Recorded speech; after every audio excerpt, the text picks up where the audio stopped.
Hello students, അടുത്ത ടോപ്പിക്കാണ് compound interest. ഇപ്പൊ കോമ്പൗണ്ട് ഇൻട്രസ്റ്റ് എന്ന് പറയുമ്പോൾ നമുക്ക് നെയിം കേൾക്കുമ്പോൾ തന്നെ അവിടെ അറിയാം, അവിടെ കോമ്പൗണ്ടിങ് നടക്കുന്നുണ്ട് അല്ലെ. കോമ്പൗണ്ടിങ് എന്ന് പറഞ്ഞാൽ എന്താണ്? It's just the opposite of discounting. ഡിസ്കൗണ്ടിങ്ങിൽ സംഭവിക്കുന്ന എന്താണ്? റിയൽ വാല്യൂവിൽ ഒരു റിഡക്ഷൻ നടക്കുമ്പോഴാണ് നമ്മൾ ഡിസ്കൗണ്ടഡ് വാല്യൂ എന്ന് പറയാം. ആൻഡ് കോമ്പൗണ്ടഡ് വാല്യൂ എന്ന് പറയുമ്പോഴോ റിയൽ വാല്യൂവിൽ നിന്ന് അഡീഷൻ നടക്കുന്നുണ്ട്.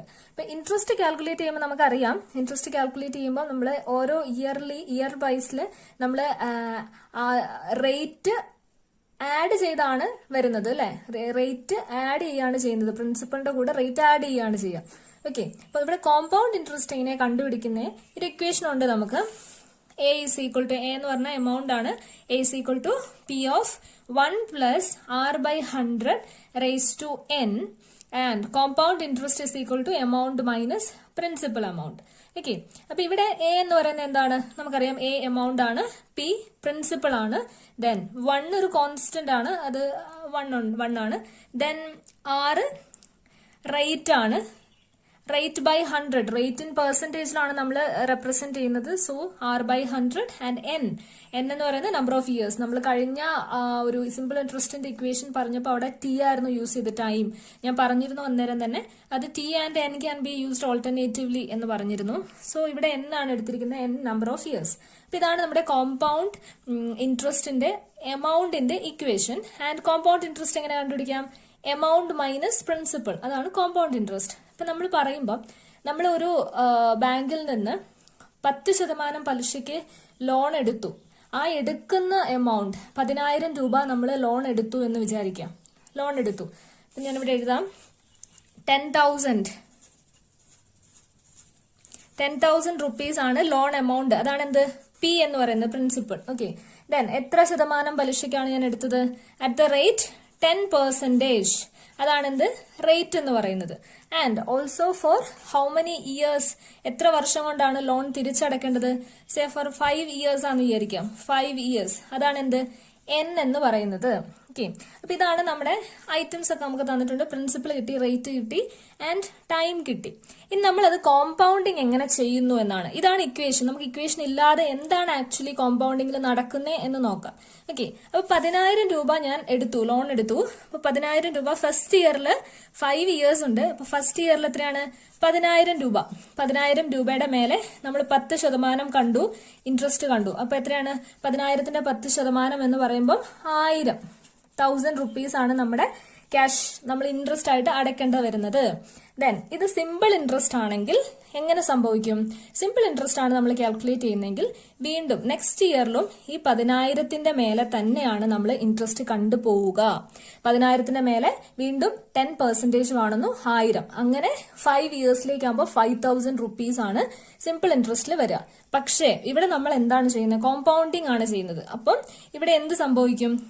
ഈ 10,000 രൂപയുടെ കൂടെ സെക്കൻഡ് ഇയറിലെ കാൽക്കുലേഷൻ ആകുമ്പം 10,000 രൂപയുടെ കൂടെ നമുക്ക് ഇൻട്രസ്റ്റ് ആയിട്ട് നമ്മൾ കൊടുക്കേണ്ട ആ എമൗണ്ടും കൂടെ നമ്മൾ ആഡ് ചെയ്യണം. ദെൻ ഇറ്റ് വിൽ ബിക്കം 11,000 ആകും. ഈ 11,000ന്റെ മേലെയാണ് പിന്നെ നമ്മൾ 10% കാണുന്നത്. 11,000ന്റെ മേലെയാണ് പിന്നെ 10% കാണുന്നത്. ഇപ്പൊ 11,000ന്റെ 10% എന്ന് പറയുമ്പോൾ എത്രയാണ്? 1,100 ആണ് പിന്നെയുള്ള നമ്മുടെ ഇൻട്രസ്റ്റ്. ദെൻ തേർഡ് ഇയറിൽ നമ്മൾ എന്ത് ചെയ്യും? തേർഡ് ഇയറിൽ വീണ്ടും നമ്മൾ ഈ 11,000 പ്ലസ് 1,100 ആഡ് ചെയ്യണം. അപ്പൊ നമുക്കിവിടെ 1,100 റുപ്പീസ് കിട്ടി. ഓക്കെ, നെക്സ്റ്റ് ഇയറിലേക്ക് വരുമ്പോൾ ഈ 11,000 പ്ലസ് 1,100 നമ്മൾ ആഡ് ചെയ്തിട്ടാണ് നമ്മുടെ പ്രിൻസിപ്പൽ എമൗണ്ട് ആവുക. So it will be 12,100 into 10%. It will give 1,210 rupees. അതാണ് തേർഡ് ഇയറിലെ ഇൻട്രസ്റ്റ്. ഫോർത്ത് ഇയർ ആവുമ്പോഴോ ഈ ഇൻട്രസ്റ്റ് പ്ലസ് പ്രിൻസിപ്പൽ എമൗണ്ട് കൂട്ടുമ്പോൾ 13,310 എന്ന് നമുക്ക് കിട്ടും. Into 10%. And interest will be 1,331. Okay, this will be the interest. നമ്മൾ ഇത് 5th ഇയർ 5 ഇയേഴ്സ് ആയിരുന്നു നമ്മൾ പറഞ്ഞത്. അപ്പോൾ 5th ഇയറിൽ എത്തുമ്പോൾ ഈ പ്രിൻസിപ്പൽ പ്ലസ് ഇൻട്രസ്റ്റ് ചെയ്യുമ്പോൾ 14,641 into 10%, 1464.1. ഇതാണ് നമ്മുടെ ഇൻട്രസ്റ്റ്. ഇപ്പൊ നമ്മുടെ കോമ്പൗണ്ട് ഇൻട്രസ്റ്റ് ഇങ്ങനെയാണ് കണ്ടുപിടിക്കുക. സിമ്പിൾ ഇൻട്രസ്റ്റ് ആയിരുന്നു ഇവിടെ എല്ലാം 1000 എന്ന് പറഞ്ഞു വന്നേനെ. കോമ്പൗണ്ട് ഇൻട്രസ്റ്റ് ആവുമ്പോൾ ഓരോ വർഷത്തെ ഇൻട്രസ്റ്റും കൂടെ പ്രിൻസിപ്പൽ എമൗണ്ടിലേക്ക് ആഡ് ചെയ്തിട്ടാണ് നെക്സ്റ്റ് ഇയറിലെ ഇൻട്രസ്റ്റ് നമ്മൾ കാൽക്കുലേറ്റ് ചെയ്യുന്നത്. ഇപ്പൊ 11,000 എന്ന് കിട്ടിയത് എങ്ങനെയാണ്? 10,000 plus 1,000, 11,000. 11,000 10%. സെക്കൻഡ് ഇയറിലെ ഇൻട്രസ്റ്റ് അതായിരിക്കും. അപ്പൊ 1,100. അതിനോട് ഈ 11,000 പ്ലസ് 1,100 ചെയ്തപ്പോൾ നമുക്ക് 12,100. അങ്ങനെ ഓരോ വർഷവും ആ ഒരു പ്രിൻസിപ്പൽ, ആ വർഷത്തെ പ്രിൻസിപ്പൽ എമൗണ്ടിന്റെ മേലെ ഈ ഇൻട്രസ്റ്റും കൂടെ കൂട്ടിയിട്ട് അതിന്റെ റേറ്റ് ആണ് കാണുന്നത് കോമ്പൗണ്ട് ഇൻട്രസ്റ്റ്. അപ്പൊ ദിസ് ഇസ് കോൾഡ് കോമ്പൗണ്ടിങ്. ഇതിനെയാണ് നമ്മൾ എന്ത് പറയുന്നത്? കോമ്പൗണ്ടിങ് എന്ന് പറയുന്നത്. ഇങ്ങനെ ആഡ് ചെയ്ത് പോകുന്നതിനെയാണ് കോമ്പൗണ്ടിങ് എന്ന് പറയുന്നത്. അപ്പൊ നമുക്കിവിടെ കോമ്പൗണ്ട് ഇൻട്രസ്റ്റ് എത്ര കിട്ടും? കോമ്പൗണ്ട് ഇൻട്രസ്റ്റ് വിൽ ബി 6,105.1 എന്ന് കിട്ടും. ഈ ഇൻട്രസ്റ്റുകളെല്ലാം കൂട്ടിയിട്ടുണ്ടെങ്കിൽ നമുക്ക് 6,105.1. ഇതാണ് നമ്മുടെ കോമ്പൗണ്ട് ഇൻട്രസ്റ്റ് എന്ന് പറയുന്നത്. ഇനി നമുക്കത് ആ ഇക്വേഷനിലിട്ട് ചെയ്താൽ ഇത് തന്നെ കിട്ടുമോ നോക്കാം. അത് നിങ്ങൾ ചെയ്ത് നോക്കിയാൽ മതി. ഇക്വേഷനിലിട്ട്, അതായത് ഇതാണ് നമ്മുടെ equation. This is our equation. ഇവിടെ പ്രിൻസിപ്പൽ എമൗണ്ട് എത്രയാണ്? 10,000 ആണ് നമ്മുടെ പ്രിൻസിപ്പൽ എമൗണ്ട്. ആൻഡ് റേറ്റ് എന്ന് പറയുന്നത് 10% ആണ്. 100 റേറ്റ് ആയതുകൊണ്ട് ഡിവൈഡഡ് ബൈ 100. ആൻഡ് എന്ന് പറയുന്നത് എത്രയാണ്? Number of years. എത്ര വർഷമായിരുന്നു? 5 years ആണ്. അപ്പൊ അത് നമ്മൾ ചെയ്യുവാണെങ്കിൽ നമുക്ക് ഇതേ വാല്യൂ തന്നെ കിട്ടും, കോമ്പൗണ്ട് ഇൻട്രസ്റ്റ് എന്ന് പറയുന്നത്. അപ്പം ചെയ്ത് നോക്കാം. ഞാൻ പറഞ്ഞു rate 10% at 10 divided by 100.1 plus, ഇവിടെ നമ്മുടെ ഇക്വേഷനിൽ ഒരു 1 ഉണ്ടല്ലേ, 0.1 പ്ലസ് 1, 0.1 പ്ലസ് 1. അപ്പം 1.1 റേസ് ടു n. ഇവിടെ എഴുതാം 10,000 into 1 plus 0.1 raised to 5. ഇതാണ് നമ്മുടെ ഇക്വേഷനിൽ ചെയ്തപ്പോൾ കിട്ടിയത്. ഓക്കെ, ഇവിടെ നമുക്ക് 1 plus 0.1 ചെയ്തപ്പോൾ 1.1 raised to 5 എന്നാണ്. ഇപ്പൊ ഇവിടെ ഇതിൽ raised to 5 ഇല്ലാത്തതുകൊണ്ട് ഞാനത് മൾട്ടിപ്ലൈ ചെയ്യാം. 0.1. ഓക്കെ, അപ്പൊ ഇതാണ് നമ്മുടെ വാല്യൂ 1.61051. ഇതാണ് നമ്മുടെ ഈ ഒരു പോർഷന്റെ വാല്യൂ ആണ് കേട്ടോ. 1.1 raised to 5 ചെയ്തപ്പോൾ നമുക്ക് കിട്ടിയ വാല്യൂ ആണ് 1.61051 ഇൻറ്റു 10,000 ഇവിടെ ചെയ്യണം. ഇൻറ്റു 10,000 ചെയ്യുമ്പോൾ എത്ര കിട്ടി നമുക്ക്? 16,105.1 എന്ന് കിട്ടി. ഇതെന്തായിരുന്നു? ഇത് എന്തിന്റെ ഇക്വേഷൻ ആയിരുന്നു? എ കണ്ടുപിടിക്കാനുള്ള ഇക്വേഷൻ ആണിത്. എന്റെ ഇക്വേഷൻ ആണ് ഇത്. ആൻഡ് കോമ്പൗണ്ട് ഇൻട്രസ്റ്റ് കണ്ടുപിടിക്കാനുള്ള ഇക്വേഷൻ ഇതാണ് കോമ്പൗണ്ട് ഇൻട്രസ്റ്റ് കണ്ടുപിടിക്കാനുള്ള equation. CI is equal to 16,105.1 amount minus principal is 10,000. ഇത് ചെയ്യുമ്പോൾ നമുക്ക് എന്ത് കിട്ടും?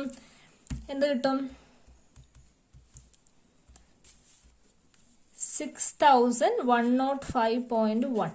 ഇതാണ് നമ്മുടെ കോമ്പൗണ്ട് ഇൻട്രസ്റ്റ് എന്ന് പറയുന്നത്. ഇത് തന്നെയല്ലേ നമുക്ക് കോമ്പൗണ്ടിങ് ചെയ്തപ്പോൾ കിട്ടിയത്? ഈ വാല്യൂ നമ്മൾ ഇൻട്രസ്റ്റുകളെല്ലാം ആഡ് ചെയ്തപ്പോൾ നമുക്ക് കിട്ടിയത് അതാണ്. അപ്പൊ ഇതാണ് കോമ്പൗണ്ടിങ് എന്ന് പറഞ്ഞാൽ. നമുക്ക് കാൽക്കുലേറ്റർ ഉണ്ടെങ്കിൽ നമുക്ക് ഇക്വേഷൻ ഇല്ലാതെ നമുക്ക് പ്രോബ്ലം സോൾവ് ചെയ്യാം. പക്ഷേ റേസ് ടു ഇവിടെ 5 ഒക്കെ ആയതുകൊണ്ടാണ് നമുക്ക് കാൽക്കുലേറ്ററിൽ ചെയ്യാൻ പറ്റുന്നത്. റേസ് ടു ഒരു 10 or 20 years ഒക്കെ ആണെങ്കിൽ നമുക്കത് ചെയ്യാൻ പറ്റില്ല. അതുകൊണ്ടാണ് നമ്മൾ കാൽക്കുലേറ്ററിൽ ഇക്വേഷൻ വെച്ച് സോൾവ് ചെയ്യുന്നത്. ഇങ്ങനെ ചെയ്ത് നമുക്ക് സോൾവ് ചെയ്യാം. ഇതാണ് ആക്ച്വലി ഇതിന്റെ ലോജിക് ബിഹൈൻഡ് കോമ്പൗണ്ടിങ്. ഇതാണ് ഓരോ വർഷവും കോമ്പൗണ്ട് ചെയ്ത് പോകുന്നു. അതാണ് ഇതിന്റെ പിന്നിലുള്ള ലോജിക്. അപ്പൊ അത് ക്ലിയർ ആയെന്ന് വിചാരിക്കുന്നു. ആൻഡ് ഇക്വേഷൻ ബൈ ഹാർട്ട് ചെയ്യുക. എന്റെ equation P into 1 plus R by 100 raised to n. Compound interest is equal to amount minus principal ആയിരിക്കുമല്ലോ. ഓക്കെ, അപ്പം ഇക്വേഷൻ ബൈ ഹാർട്ട് ചെയ്യുക. ആൻഡ് ഇയർ ഒക്കെ കുറെ നമ്പർ ഓഫ് ഇയേഴ്സ് കൂടുതലുള്ള കേസിൽ നമുക്ക് ഇങ്ങനെ കാൽക്കുലേഷൻ ബുദ്ധിമുട്ടായിരിക്കും. അതുകൊണ്ടാണ് ഇക്വേഷൻ ബൈ ഹാർട്ട് ചെയ്യാൻ പറഞ്ഞത്. ഓക്കെ, നമുക്കൊരു ക്വസ്റ്റ്യൻ നോക്കാം. Find compound interest on ₹24,000 for 2 years at 5% per annum. അപ്പൊ ഇതാണ് നമ്മുടെ ക്വസ്റ്റ്യൻ. നമ്മുടെ ഇക്വേഷൻ ഒന്ന് എഴുതാം. ഇക്വേഷൻ എന്തായിരുന്നു? എമൗണ്ടിന്റെ equation A is equal to P into 1 plus R by 100 raised to n. ഇതായിരുന്നു നമ്മുടെ എയുടെ ഇക്വേഷൻ. കോമ്പൗണ്ട് ഇൻട്രസ്റ്റ് കണ്ടുപിടിക്കാൻ നമുക്ക് എമൗണ്ട് വേണം എന്നറിയാലോ. ഓക്കെ, അപ്പൊ അതില് പ്രിൻസിപ്പൽ എമൗണ്ട് എത്രയാണ്? P is equal to 24,000 Then R is equal to rate 5% and number of years എത്രയാണ് 2 years ആണ്. N is equal to 2 and നമ്മൾ ഇത് ഇക്വേഷനിൽ ഇട്ട് കൊടുത്തിട്ടുണ്ടെങ്കിൽ 24,000 into 1 അങ്ങനെ തന്നെ എഴുതാം പ്ലസ് റേറ്റ് എത്രയാ 5/100 into raised to n 2 ആണ്. അപ്പൊ 5/100 എന്ന് പറഞ്ഞാൽ എത്രയാണ് 0.05 ആണ് അല്ലെ 0.05.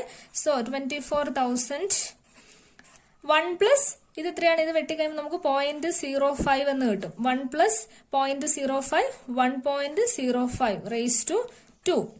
അപ്പൊ എത്രയാണ് 24,000 into 1.05 into 1.05 ചെയ്തിട്ടുണ്ടെങ്കിൽ നിങ്ങൾക്ക് എത്ര കിട്ടും?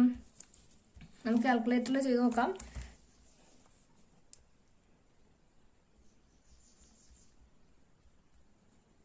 1.1025 ഇതാണ് നമുക്ക് 1.05 into 1.05 ചെയ്തപ്പോ കിട്ടിയത് ഇൻറ്റു 24,000. അപ്പൊ ഇതാണ് 26,460 ആണ് നമ്മുടെ എന്ത് എമൗണ്ട് എന്ന് പറയുന്നത്. എമൗണ്ട് ആണ് ഇപ്പൊ നമുക്ക് കിട്ടിയത്. ഇനി നമുക്ക് കണ്ടുപിടിക്കേണ്ടത് എന്താണ്? കോമ്പൗണ്ട് ഇൻട്രസ്റ്റ് ആണ് കണ്ടുപിടിക്കേണ്ടത്. കോമ്പൗണ്ട് ഇൻട്രസ്റ്റിന്റെ ഇക്വേഷൻ എന്തായിരുന്നു? Amount minus principal principal amount. അപ്പം എമൗണ്ട് 26,460 എന്ന് കിട്ടി ആൻഡ് പ്രിൻസിപ്പൽ എത്രയാണ് 24,000 ആണ്. സോ ഇതിൽ നിന്നും കുറയ്ക്കുമ്പം compound interest is equal to എത്രയാണ് 26,460 minus 24,000 will give an answer 2,460. ഇതാണ് നമ്മുടെ എന്ത് കോമ്പൗണ്ട് ഇൻട്രസ്റ്റ് എന്ന് പറയുന്നത്. ഇതാണ് 2,460. അപ്പൊ ഇതെങ്ങനെയാന്ന് ക്ലിയർ ആയല്ലോ. അപ്പം ഇതിൽ കാൽക്കുലേഷൻ ഒന്നും ശ്രദ്ധിക്കാനില്ല. റേസ് ടുവിന് മാത്രമാണ് കുറച്ച് കൺഫ്യൂഷൻ വരാൻ സാധ്യതയുള്ളൂ. ഓക്കെ.